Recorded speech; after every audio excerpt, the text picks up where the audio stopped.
আমি যে পরিবারে বসবাস করি এখানে আলাদা করে কুকুর বিড়ালকে খাবার দেওয়া নিষেধ। তাই আমি বুদ্ধি করে আমি যখন খাবার খাই তখন একটু বেশি খাবার নেই এবং সেইটা আমি এইভাবে লুকিয়ে ওদেরকে খাওয়াই। এটা আমার একটা আত্মতৃপ্তির জায়গা, আমার ভালো লাগে, আমার ভালোবাসা থেকে করি। যদিও বেনিফিট কিছু পাই না, তারপরেও সব কিছুতে আর বেনিফিট খোঁজা যায় না। দেখেন, আমি যখন আসি ওরা কিন্তু দৌড়ে আমার কাছে আসে। এই যে কুকুরটার পায়ে এরকম অসুস্থতা, আমি ওষুধ কিনে ওদেরকে খাওয়াই এবং লাগিয়ে দিই। আমাকে দূর থেকে দেখলেই ওরা দৌড়ে আসে।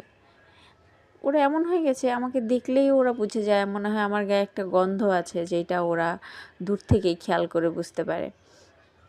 কীরকম করে পা বাড়িয়ে দিয়েছে যে আমি এখন ওকে মলম লাগাবো, এটা বুঝেই ও পা বাড়িয়ে দিয়েছে। এই যে